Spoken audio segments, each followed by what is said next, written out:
பொய்யிலேயே பிறந்து பொய்யிலேயே வளர்ந்த புலவர் பெருமானே, கொஞ்சம் அத திருத்தி சொல்றேன், புலுகர் பெருமானே. அது இன்னும் பொருத்தமா இருக்கும். அவருடைய அண்ட புழுகு, ஆகாச புழுகு என்ன தெரியுமா? பெண்களுக்கு பாதுகாப்பு தமிழ்நாட்டில் எங்க போனாலும் கொட்டி கிடக்குதா. அப்படி அது உண்மைனா அண்ணா யூனிவர்சிட்டி அந்த பொண்ணுக்கு ஏன் சார் அப்படி ஒரு கொடுமை நடந்துச்சு? கோவை கல்லூரி பெண்ணுக்கு ஏன் சார் அப்படி ஒரு கொடுமை நடந்துச்சு? பெண் குழந்தைகள் பாதிக்கப்படுறதா கிட்டத்தட்ட 1000க்கும் மேலான போக்சோ கேசுகள் ஏன் சார் பதிவானுச்சு?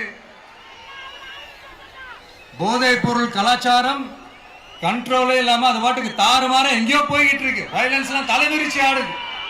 அதுக்கு ஒரு ரீசெண்ட் எக்ஸாம்பிள், அந்த ரயில்வே ஸ்டேஷன்ல அந்த சிறுவர்கள் எல்லாரும் சேர்ந்து செஞ்ச அந்த சம்பவம். சட்டம் ஒழுங்கு சரியா இருந்தா ஏன் சார் இப்படி எல்லாம் நடக்குது? சட்டம் ஒழுங்கு சரியா இருக்கணும்னா முதல்ல தமிழ்நாட்டுக்கு ஒரு டிஜிபி வேணும் சார். எங்க சார் போனார் அவரு? எங்க அவரு?